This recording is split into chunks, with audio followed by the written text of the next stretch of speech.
The day my ex-husband kicked me out of the house, it wasn't the shame that hurt the most. It was realizing that, to him, I had ceased to exist. It was just his empty, cruel stare telling me, "At your age, you're good for nothing. Get out." At 60 years old, with trembling hands, I became a homeless woman again, aimless and with a heart full of scars. The only hope I had was an old bank card wrapped in yellowed paper that had been tucked away for decades. It was the card my father left me before he died. I had never used it. To me, it had always been a keepsake, a symbol of the good man I had lost too soon. But that day, broken and desperate, I pulled it from the bottom of my purse and went straight to the bank. That card was my only chance to avoid sleeping on the street. When I handed it to the banker, an older, kind man with thick eyebrows that moved every time he spoke, he inserted the card and looked at the screen. What happened next was like watching a scene in slow motion. His face went from normal to surprised, then to fear, and finally to absolute panic. He stood up so fast he almost knocked over his chair. "Ma'am, quick, look at this." But before we continue, I want to extend a very special invitation. Subscribe to the channel and leave a like. This helps me see that you support me and enjoy my stories. Also, comment down below which city you are watching from right now. Let's continue.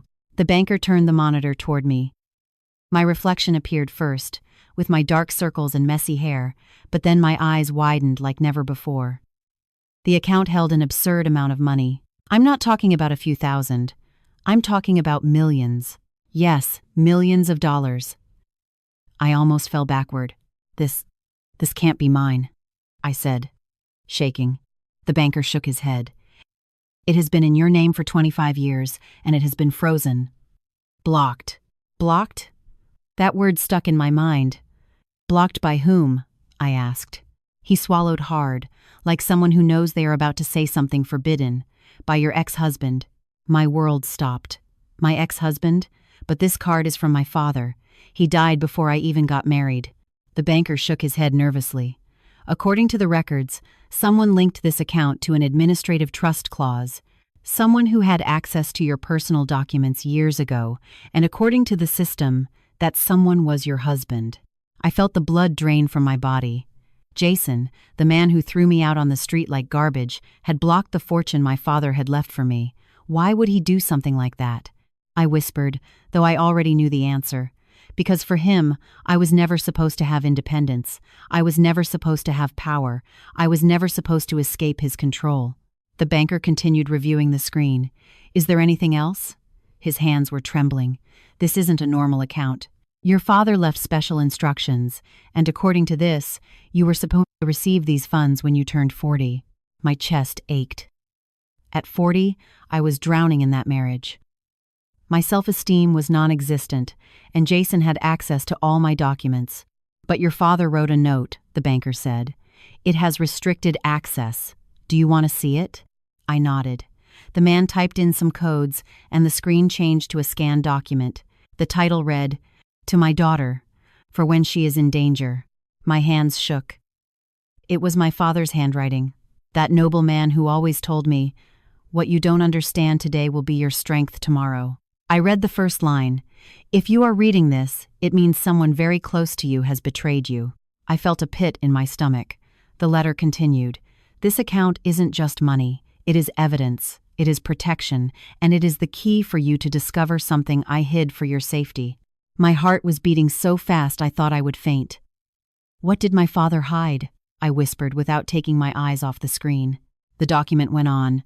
"Margaret, my daughter, if your husband accessed this account, then he is part of the very thing that forced me to run." I brought a hand to my mouth.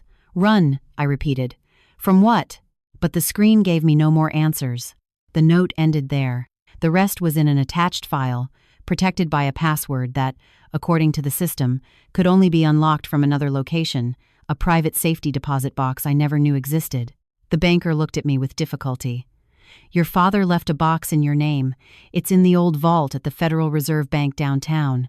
No one has been able to access it because the key never turned up." Then I remembered something I had forgotten for years. A small keychain made of cold metal that my father gave me when I was a child, and which I, not knowing what it was, had kept in a memory box. Maybe, just maybe, that was the key. I stood up. "I need to open that box," I said. "Today?" The banker nodded, but then his expression changed to terror. He leaned toward me and whispered, "Ma'am, you have to be careful. This account has been monitored for years. Someone is going to find out you were here, and I don't think that person wants you opening that box."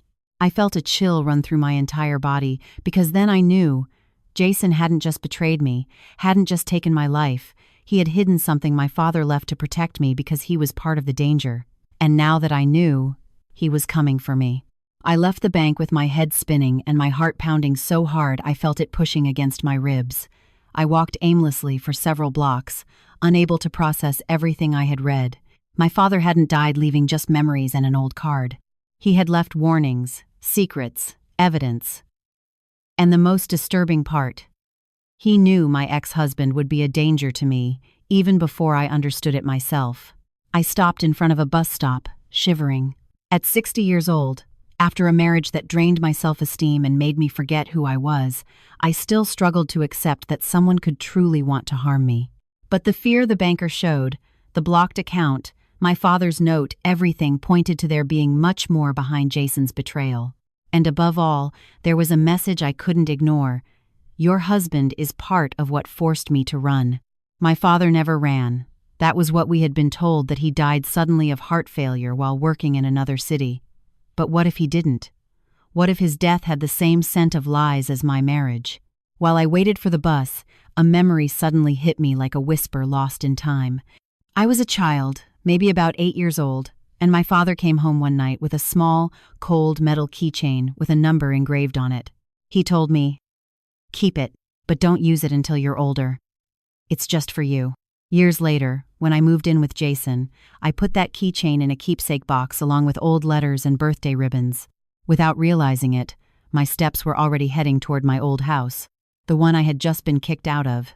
The box had to be there, if Jason hadn't destroyed it, but I knew I couldn't go back now. He could be watching, he could be waiting for me, and I didn't have the strength to face a man alone who had already proven he was capable of ruining me without blinking. So I walked toward the only place where I could still breathe without feeling a shadow following me, my friend Rose's house. Rose and I had known each other since we were teenagers.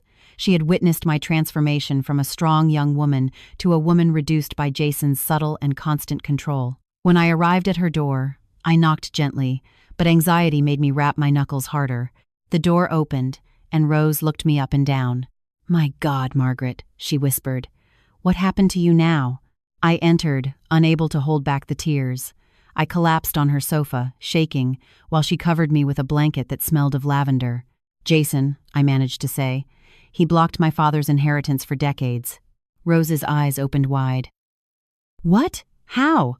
Why would he do something like that?" "Because he knew something," I replied, clenching my fists. "My father left money, but he also left proof. Evidence that connects him to something that forced him to flee before he died." Rose froze. "To flee? But they always said your father." "They lied," I interrupted. And Jason was part of that lie. She listened intently as I told her everything. The bank, my father's note, the safety deposit box, the keychain, the suspicious movements. When I finished, Rose sighed deeply. "Margaret, I think your father knew perfectly well that your ex-husband wasn't who he said he was.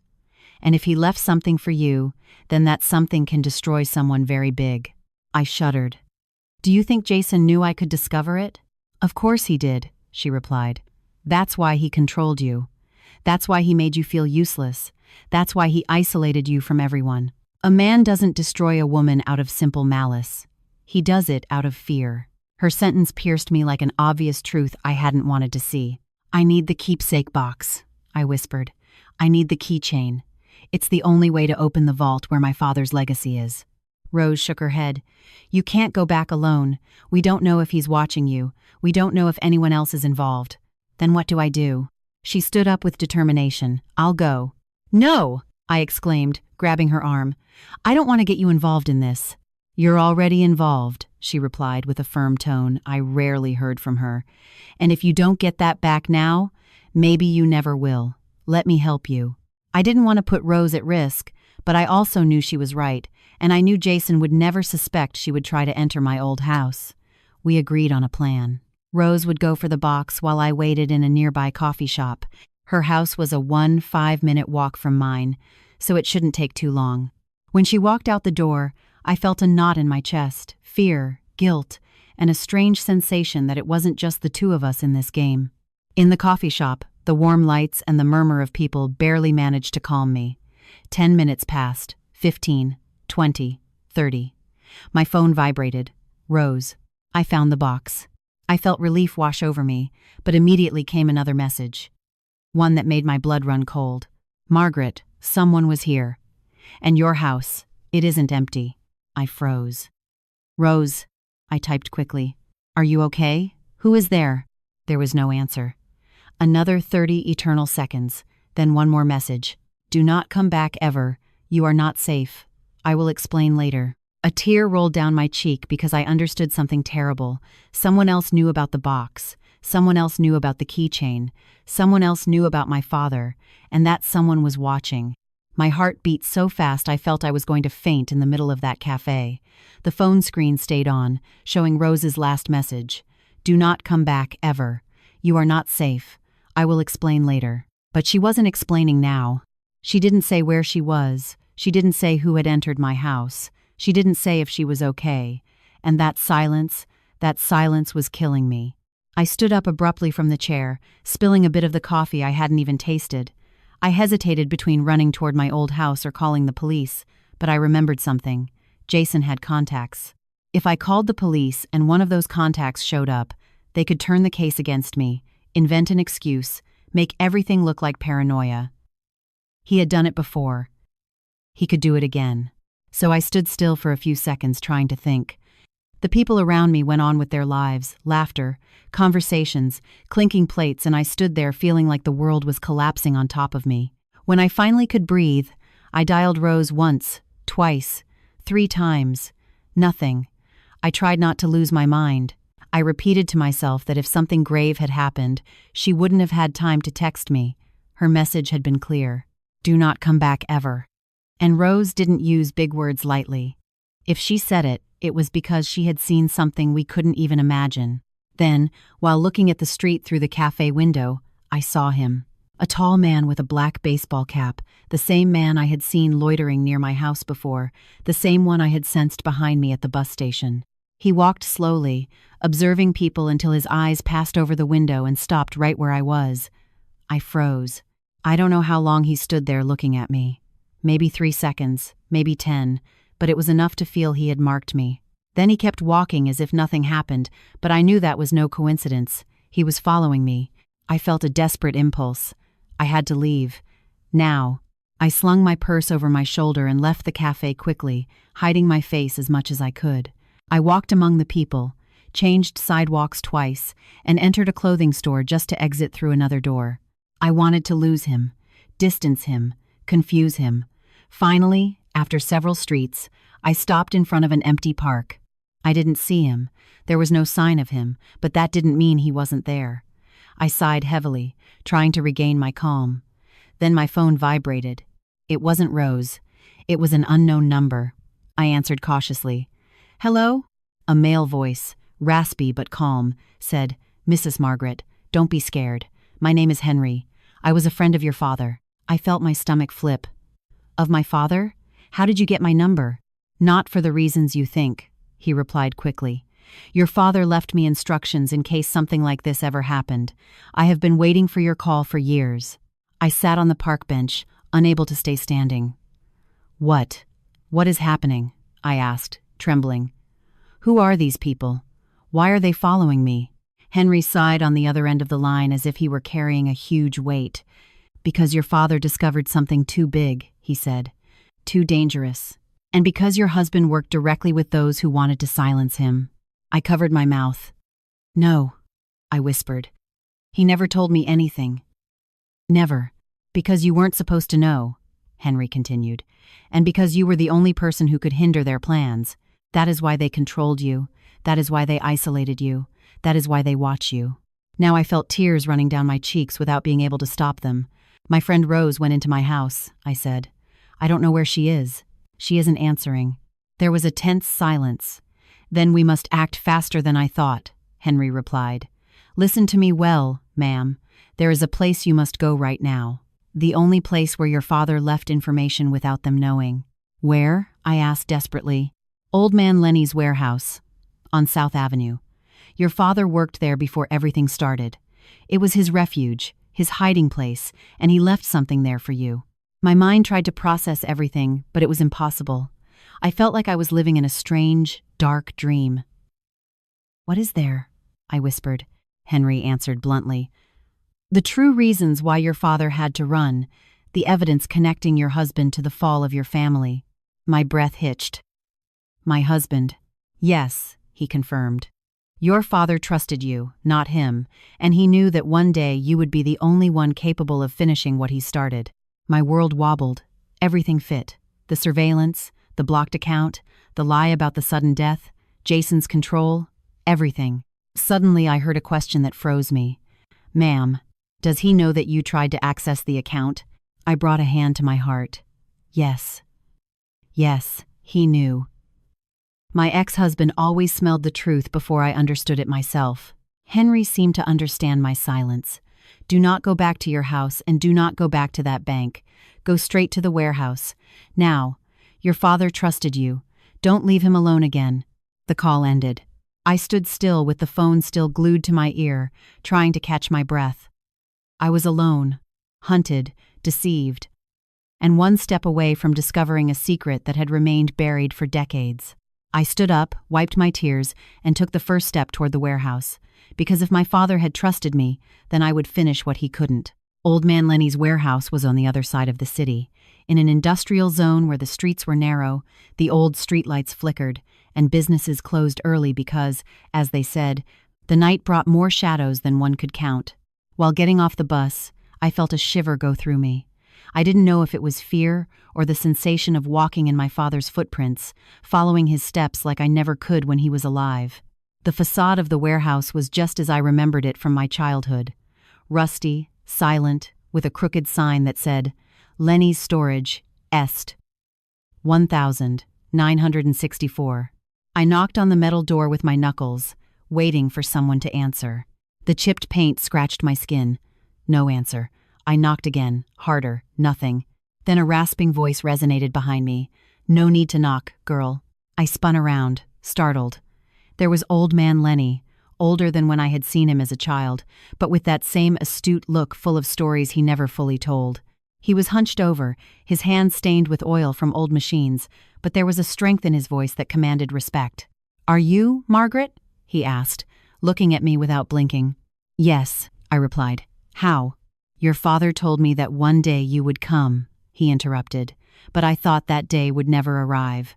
His words made me shudder. "How long ago did he tell you that?" "Long before he died," he replied. "Long before everything collapsed." Swallowing hard, I followed him toward the entrance. He lifted an old key hanging from his neck and opened the heavy metal door. The interior was full of boxes, dust, rusty tools, and a smell of wet wood. But there was also something else. A charged atmosphere, distinct, as if that place had been waiting for my presence for years. "Your father asked me to keep something for you," Lenny said as he advanced between the boxes, "and he also asked me to tell you something when you arrived." My heart beat faster. "What thing?" He stopped.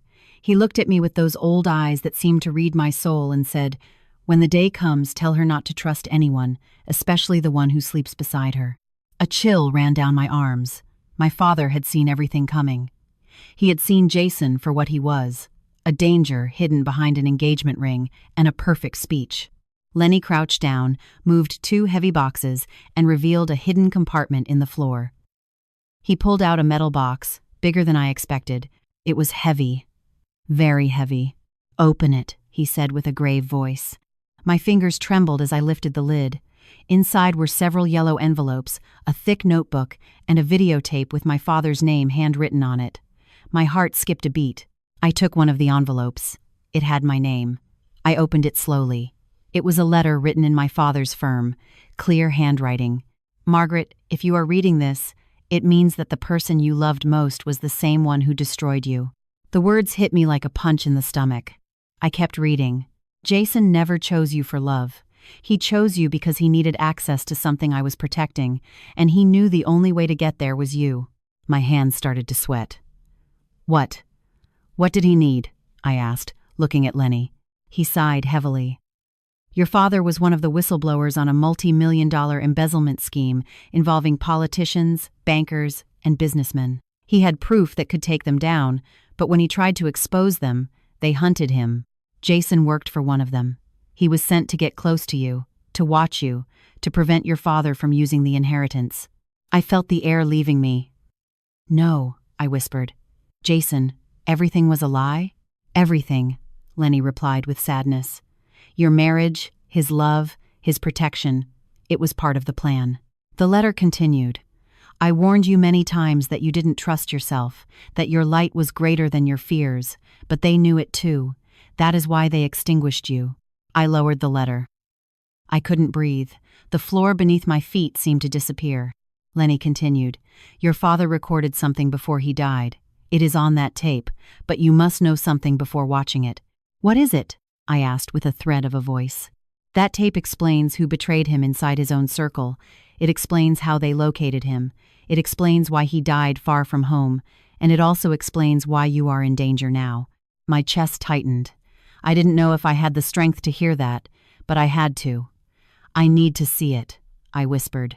Lenny nodded, but before he could move to find a player, we heard a dry noise outside, a blow against the door. We both looked at each other.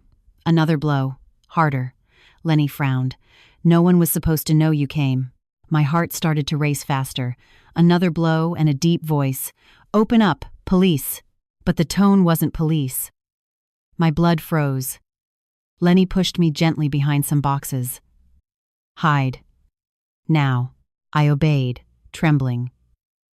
As I crouched down, I heard the voice shout again.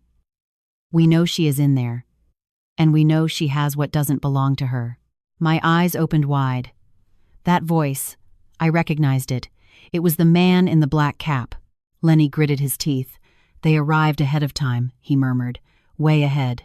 My heart beat so loud I thought they were going to hear it from outside, because not only were they close, they were looking for me, and this time they didn't plan to let me escape. The noise against the door increased. It was no longer isolated blows, but a rhythmic sequence, furious, calculated, as if those men had come with the exact order to break it down. Lenny took a deep breath, straightened up as much as he could, and walked toward the entrance with slow but firm steps. I stayed crouched behind the boxes, hugging my father's letter like a life preserver. The entire warehouse seemed to shake. I could hear the metallic scraping of tools moving from the vibration. My heart pounded against my chest so hard I feared it would give me away. Lenny got close enough to the door for his shadow to reflect on it. "Who is there?" he asked with a firm voice, although his tone trembled a little. "Open up, it's the police," replied the man in the black cap. His voice was like a brick falling into a well. Lenny let out a bitter chuckle. "If you were real police, you'd have a warrant." There was a thick silence. Then, a sentence that froze me. "We don't need a warrant when it comes to recovering what belongs to us." Before we continue, and as is required in this chapter, I want to speak directly to you for a moment. Tell me here in the comments what you think of this story so far and what you would do in her place. Don't leave the video, because what comes next will give you goosebumps. Now, let's continue. The door received a final blow, so strong that several tools hanging on the wall fell to the ground. Lenny stepped back, breathing with difficulty. "Listen to me well, Margaret," he whispered without looking at me. "When I tell you, run to the back exit. Don't look back." "I can't leave you," I replied in a low voice. "You were my father's friend. You're protecting me." "That is exactly why you must run," he answered. "If they catch you, it's all over." I wanted to protest, but there was no time. The door gave way with a brutal screech. 3 men entered. The one in the black cap was in front. The other 2 wore dark jackets, heavy boots, and the dead stare of those who aren't there to talk. The one in the cap scanned the place like an animal looking for its prey. "Where is she?" he asked bluntly. Lenny stepped in between. "There is no woman here. They come every now and then to check, but today no one has come." The man took a step forward. "Don't lie, old man. We know she received the call. We know she came here." My stomach clenched. They knew everything, even my conversations. I don't know what you're talking about, Lenny repeated. The man smiled coldly and raised his hand. The other two began to search the warehouse, knocking over boxes, moving shelves, opening drawers. One of them approached dangerously close to where I was hiding. My heart was about to burst out of me, but a noise on the opposite side of the warehouse distracted him. Lenny had knocked over a metal box to draw attention. "Hey," he grunted. "You can't come in here without permission. This is my business." The man in the cap approached him. "Then, cooperate, and no one has to get hurt." His words were an obvious lie. I knew it. Lenny did too. I clung tighter to my father's letter. The one in the cap spoke again. "We want the package, the envelope, the contents she came to get." Lenny spat on the ground. "I don't know what you're talking about." "Stubborn old man," said the man. "You know we won't leave without it." Then, something unexpected happened. One of the men lifted the metal box where the tapes, documents, and evidence were. I saw it rise in his hands and wanted to scream. It was everything my father had left for me. The man in the cap took it. "So, here you had it." Lenny took a step forward. "That doesn't belong to you." "You're right," replied the man. "It belongs to her, and she doesn't need it anymore." My throat burned. They were going to destroy it, steal it, make it disappear. Before I could move, the man lifted the box and threw it to the ground with force. The impact was dry, brutal. The lid flew open, and papers went flying. The tape bounced and landed at the feet of the man in the cap.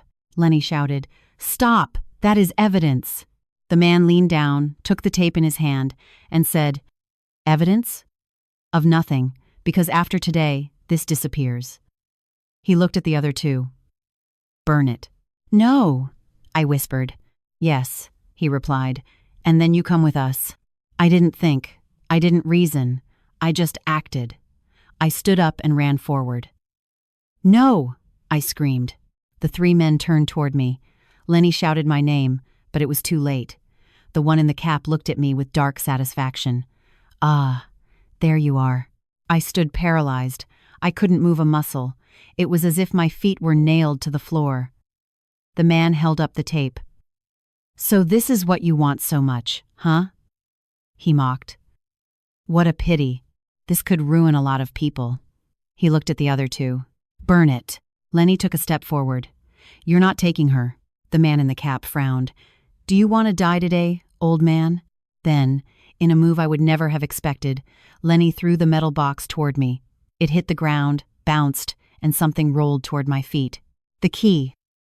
My father's key. The vault key. The key that could destroy all these men. The one in the cap saw it. "Get her!" I lunged for it. They did too. And in that instant, I knew there was no turning back. The key rolled across the floor as if it had a life of its own, bouncing between dust and pieces of paper that had flown from the metal box. My body reacted before my mind. I threw myself toward it with my heart in my throat, feeling the air cut around me. At the same time, the two men in dark jackets lunged as well, stretching their arms like beasts seeking to trap their prey. I don't know how I managed it. Maybe it was instinct, maybe it was the memory of my father pushing me from some invisible place. My hand closed over the cold metal just before one of the men fell on top of me. We rolled across the floor, slamming against boxes and tools. I felt his weight crushing me, his damp breath in my ear. "Give me the key!" he roared. With all the strength I had left, I twisted my body and kicked him in the shin. He grunted and writhed, giving me just a second to crawl away. Lenny seized the moment, grabbed an old metal pipe from the floor, and smashed it against the back of the other man who was trying to reach me. The blow resonated like thunder inside the warehouse. The man fell forward, surprised by the strength the old man still had. But the one in the black cap reacted immediately. He launched himself at Lenny and shoved him against a shelf, causing several boxes to crumble. "Meddling old man," he shouted. "We warned you not to get involved." "I was never afraid of rats like you," Lenny spat with a bravery that broke my soul. I wanted to run to him, but the second man grabbed my arm, pulling me backward. The key almost slipped from my hand. "Let me go!" I screamed. "Not until you give me that," he replied with rage. He wrenched my wrist, trying to pry my fingers open by force. I felt the pain shoot down to my bones, but just then, a high-pitched sound filled the air, a loud, insistent, piercing whistle. The man stopped. Everyone did. It was an alarm. An internal alarm. A signal Lenny had activated without me seeing. The man in the cap growled, "Idiot. You attracted attention." Lenny, still cornered against the shelving, smiled with half a mouth. "Of course I did," he replied. "They're coming." Who? Who was about to arrive? Police? Neighbors? Someone else? I didn't know. But for those men, attention was the last thing they wanted. The one in the cap lost his composure, lifted the tape, pointed it toward an open can of gasoline, and shouted, "If you don't give us the key, I burn everything right now." My blood froze. The evidence, the documents, my father's tape, everything could vanish in seconds. Lenny took a step forward, panting. "You wouldn't dare." "Try me," replied the man. "Light it up." I knew it wasn't an empty threat. I could see in his eyes that mix of desperation and obedience to superior orders. Burning everything would be the perfect way to erase the truth forever. Then I understood. I couldn't fight in that warehouse. I couldn't risk losing the key, and I couldn't allow them to get anything. I had to escape. I had to get to the vault before them. I slipped from the man's grip like a snake sliding between stones. I got up and ran toward the back exit without looking back. I heard shouts, accelerated footsteps, boxes falling, blows, curses. "Get her! Don't let her leave! The key! She has the key!" The echo of those screams pushed me even faster. I threw the back door open with a slam and threw myself into the street. The cold afternoon air hit my face like a slap. My legs trembled, but they didn't stop. I ran. I ran like I hadn't run since I was a child. I heard footsteps behind me. The two men were coming. I crossed the street. I dodged a car that braked sharply. I kept running aimlessly. My chest burned, my vision blurred, but my hands clutched the key with such force that the metal marked my skin. Then, a motorcycle appeared beside me. Someone extended an arm, a brown jacket, a black helmet, a voice. "Margaret, get on." It was Henry. I didn't hesitate. I grabbed his waist and climbed on while he accelerated so fast I almost fell off. The motorcycle roared through the streets while the men were left behind shouting in frustration. "How did you find me?" I asked, gasping. "Lenny called me," he replied without turning his head. "He told me it was time." "Is he okay?" I asked with a broken voice. Henry took a second to answer. "He'll hold out," he said. "But we can't go back for him now. The most important thing is to reach the vault." The wind battered my face, drying the tears I didn't even know were falling. I looked at the key in my hand. It was small, simple, but it had a weight that couldn't be measured in ounces. It was my father's legacy and the condemnation of my enemies. "Henry," I said weakly, "what is in that vault?" He swallowed hard. "The truth," he replied. "The whole truth. And what your father left there can take down very powerful people." I felt a tremor go through me. "And Jason?" I asked. Henry accelerated even more. "Jason is just a piece, a replaceable piece. But you are the key they cannot control." My hands clung tighter to his jacket. I wasn't collateral damage. I wasn't a passive victim. I was a target, and now I knew why. The motorcycle turned toward the city center. "Get the key ready, Margaret," said Henry. "We are about to open what your father protected with his life." While the motorcycle advanced through traffic like an arrow cutting the air, I hugged Henry's waist with the same force I held the key, as if my life depended on it, because deep down, it did. My fingers were marked by the cold of the metal, but I didn't let go. I don't think I could have let go even if I wanted to. It was as if that little piece was the only thing keeping me awake, firm, standing, refusing to go back to the darkness where Jason had kept me for years. Henry drove without speaking for several minutes. He seemed to know the city in detail, taking shortcuts, back streets, turning before I even saw the intersection. His experience wasn't accidental. My father would have trusted only someone accustomed to moving in the shadows without being discovered, someone who knew how to survive. Finally, he left the motorcycle in an alley and turned off the engine. The silence was immediate, crushing. I got off the bike with shaky legs. "Where are we?" I asked, trying not to let my voice reveal the fear eating me inside. "Very close," he replied. "The Federal Reserve Bank is 2 blocks away, but the entrance to the vault isn't the one you know." He looked at me, and for the first time since I met him, I noticed a hint of doubt in his eyes. "Margaret, What you are going to see in there might change everything. Not just what you think of your husband, but also what you think of your father. I'm ready, I replied, although I never would be. We walked through 2 narrow streets until we reached the back of the building. The bank was a gray stone giant with huge columns and tall windows. I had never seen it from this angle. There were no people there, just a small, almost hidden door of aged metal. Henry knocked 4 times, too short, too long. An internal mechanism activated, and the door opened slowly. A white-haired guard looked at us without surprise. "Is it her?" he asked. "Yes," replied Henry. The day finally came. The guard observed me as if evaluating me. Then he stepped aside. "Go ahead, ma'am. Your father left you the best he had." We entered a dark corridor that descended like a ramp. The lights were low, barely illuminating the floor. My footsteps echoed. My nerves, too. At the end, another larger door, more solid, with an old physical key reader. Henry pointed to the lock. "It's time." For an instant, I hesitated. I took the key between my fingers, felt the weight of my father beside me, and inserted it. It turned with a click that pierced my heart. The door opened.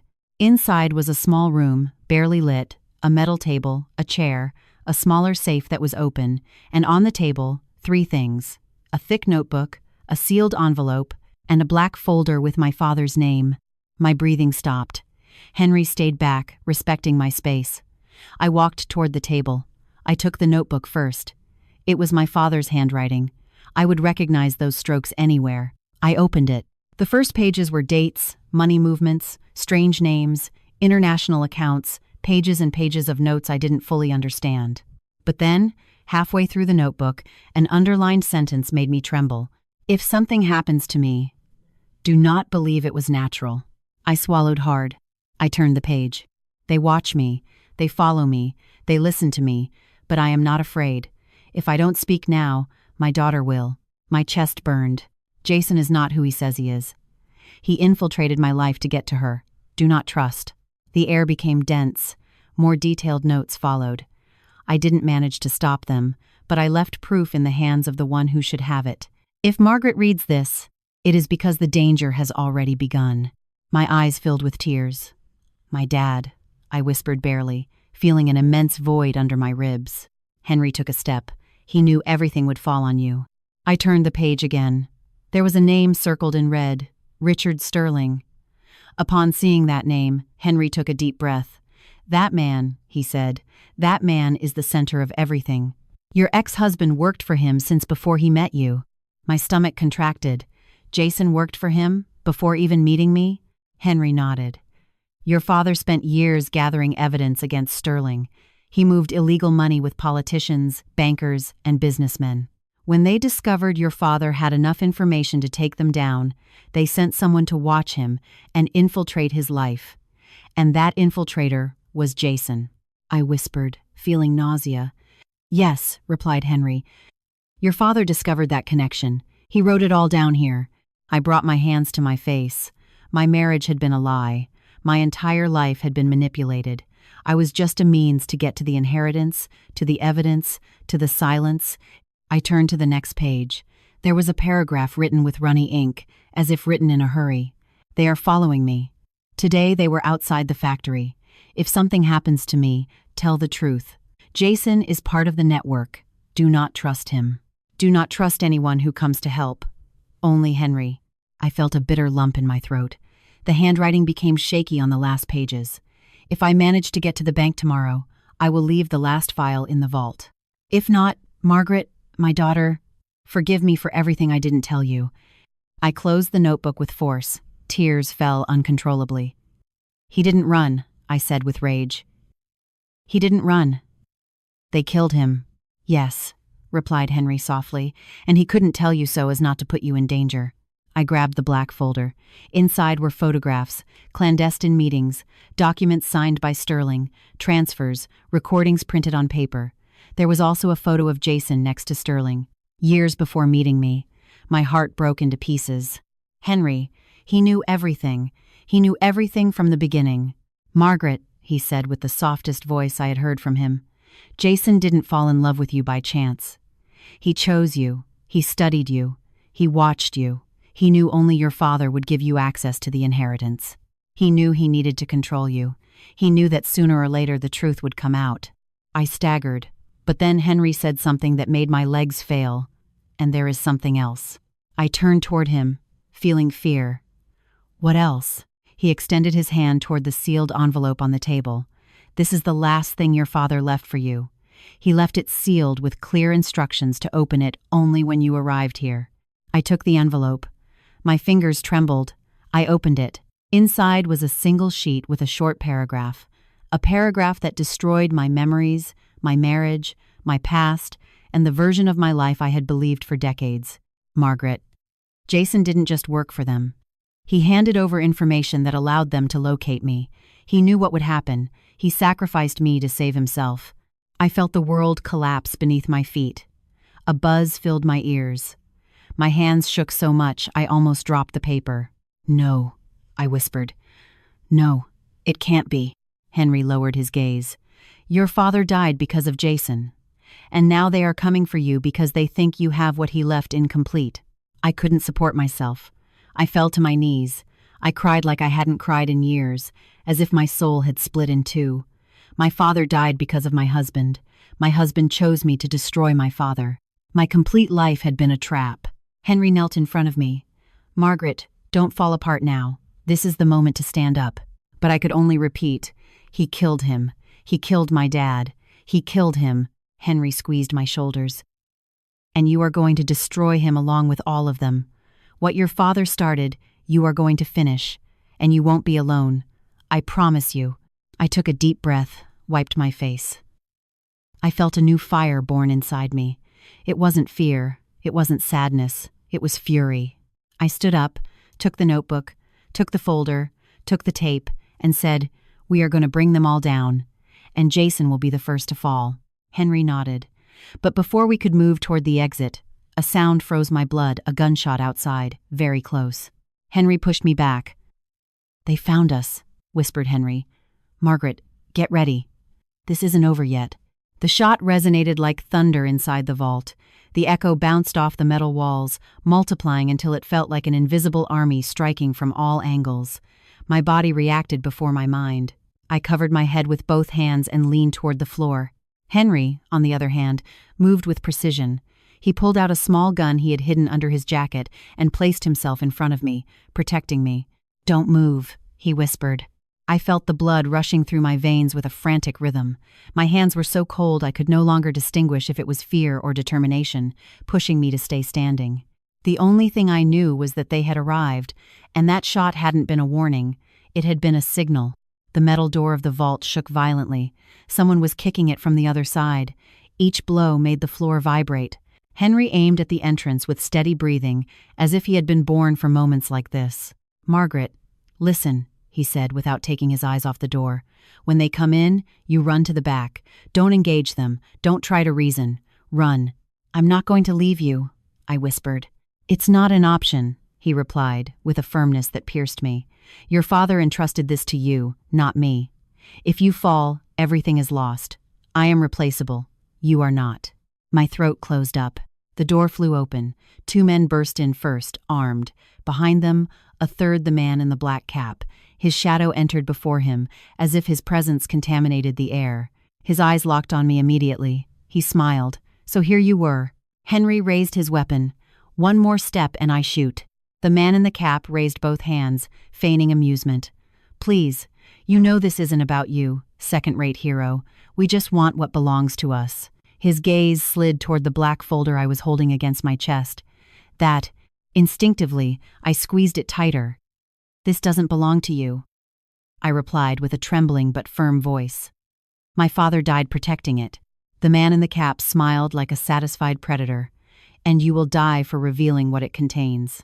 Henry didn't let him advance. He fired first. The shot was accurate, straight to the shoulder of the closest man. That man fell to his knees with a muffled scream. The second lunged at Henry, and they began to struggle. The third, the cap, aimed at me. I felt time stop. I saw him squeeze the trigger, and then someone stepped between us. A body, a dull thud, a scream. No, I shouted. The body fell. And it was Lenny. Old man Lenny. I didn't understand how he had gotten there. I didn't know how he had escaped the warehouse or how he had found the vault. The only thing I knew was that this old man, this friend of my father, had just saved my life. The man in the cap roared with rage. Imbecile. Henry saw this and seized the moment. He struck the man he was fighting with, disarmed him, and threw his gun toward me. Grab it. I took it with trembling hands. I had never held a gun. It felt like it burned my skin, but I raised my arm. I aimed. The man in the cap turned toward me, surprised. Really, you're gonna shoot, Grandma? He mocked. I gritted my teeth. I remembered my father's notebook. I remembered his words. I remembered my entire life being controlled. I remembered Jason. I remembered how they had killed my father. I remembered how they had tried to kill me. My finger trembled, then stopped trembling. I am not the same woman they threw out of her house, I whispered. And I fired. The impact threw him backward. The cap fell from his head, and he collapsed against the concrete floor, writhing. He didn't die, but he could no longer get up. His weapon slid away from him. The silence that followed was deafening. Henry responded quickly, lunged at the third man, subdued him, and knocked him unconscious. The first wounded man was still screaming, holding his shoulder. The second lay powerless. Lenny breathed with difficulty, lying on the floor but conscious. I knelt beside him. Lenny, my God, why did you do that? He smiled with lips stained with blood. Because your father, he coughed. He always said you were worth it, that you would do the right thing when the time came. Tears fell like rain onto his shirt. Hold on. We're going to get you out of here. No, he whispered. I've lived enough. But you have to finish this. Promise me you won't let those bastards win. I squeezed his hand tightly. I promise you. He closed his eyes, satisfied. Henry approached. We have to leave, fast. They must have already called for backup. I helped him stand. We left through the long hallway with my legs shaking and my heart beating like a drum. I carried the folder, the notebook, and the tape in my bag. It was all that remained of my father's work. It was all that could destroy Sterling and Jason. We exited through the back door of the bank while Henry covered me. The motorcycle was still there. We got on and took off immediately. What do we do now? I asked, feeling the wind cut my skin. What your father wanted, replied Henry. We are going to expose them, but this time not from the shadows. This time in front of the whole country, with someone Sterling cannot buy, nor intimidate, nor silence, with a journalist who is already waiting for the information. My heart jumped. Who? He smiled. Nicole Roberts. The world seemed to spin too fast. She knows what is happening? She has been looking for you since she reviewed old documents. Your father left clues for her to find you. He wanted you two to cross paths. But Sterling got ahead, and you disappeared when you isolated yourself with Jason. Now is the time. We arrived at the building of the Independent Chronicle. Nicole opened the door as soon as we knocked. Her face was tense, but her eyes were full of fire. Did you bring it? I nodded and put the folder on her table. She opened it. Her face changed. Her eyes filled with horror, rage, and a dangerous light. With this, she said, not only do Sterling and his partners go down, but also anyone who collaborated with them. This is a bombshell. My ex-husband, I said with a firm voice. He helped kill my father. I want that known too. Nicole took my hands. I promise you the whole country will know the truth. She prepared the camera, the microphone, the lights. They sat me in front of the camera. I took a deep breath. This time, I didn't shake. Say your name, said Nicole, and tell everything from the beginning. I looked at the camera, pressed my father's notebook against my chest. My name is Margaret Alvarado, and today I come to tell the truth my father died protecting. While I spoke, the evidence appeared on screen. Sterling, Jason, the transactions, the recordings, the documents. The broadcast went viral in minutes. And when Nicole finished, when everything was on air, when thousands of people had already seen the story, the door of the newspaper office opened. 2 police officers entered. Margaret Alvarado? We are here to inform you that Jason Torres has been arrested for financial crimes, accessory to homicide, obstruction of evidence, and corruption. I felt the world stop not to scare me, but to liberate me. My knees trembled, but I didn't fall. I breathed for the first time in decades. I breathed without fear. Henry put a hand on my shoulder. You did it. No, we did it. My father, wherever he is, did too. I never imagined that at 60 years old I would start over from zero, not because life left me without options, but because for the first time in decades I could choose. I could decide who I was without Jason's shadow, without the guilt he planted in my bones, without that constant sensation of walking on glass. Freedom, I discovered, is not an event, it is a process, and every day since the fall of Richard Sterling has been a small victory. Jason is in prison. His face appeared on all the news channels. He was no longer the impeccable man I knew, but someone reduced to his true essence, a coward without masks, without power, without allies. Hearing the prosecutor publicly mention his connection to my father's death was painful and liberating at the same time. The wound is still there, but it no longer oozes fear. Now it heals in peace. Sterling also fell, and with him, an entire network of corruption that controlled my life without me knowing it. Seeing the newspapers talk about the evidence found in the vault, the very same evidence my father protected until the end, made me feel that he, in some way, was winning a battle that started alone and ended with me by his side. Lenny didn't survive. His death felt like lightning striking the only tree left standing, but he died doing what he believed was right, protected by the dignity that many men lost long ago. I owe him more than I can ever repay. Sometimes I think I hear his voice every time I doubt, reminding me not to crumble, to keep going, that his sacrifice was not in vain. Henry stays in contact with me. He is a silent man, one of those who knows more than they say. We aren't family, but now I feel him as such. It was he who took me to my father's grave last week. There, I left a letter telling him that finally, justice was done. The wind blew hard that day. I understood it as a, "You did it, daughter." Today I live in a small apartment of my own. It isn't big, but it is mine. I cook what I want. I dress how I want. I sleep peacefully. Sometimes I cry, but it is a different cry, not of fear, but of relief. And every morning when I open the window and feel the fresh air on my skin, I say to myself, "This time, Margaret, this life is yours." Before saying goodbye, I want to invite you to something very special. If this story moved you, surprised you, or made you reflect, leave a like. Your support is what keeps this channel alive and inspires me to keep creating stories as intense as this one. Tell me in the comments which city you are watching this video from, what you felt with this ending, and what you would have done if you were in my place. I love reading every comment. Truly, they are the heart of this channel. And don't forget to subscribe because many more stories are coming. Strong, emotional stories, full of unexpected twists, betrayals, secrets, and endings that will make you vibrate. Thank you for getting this far. Thank you for accompanying me. See you in the next story.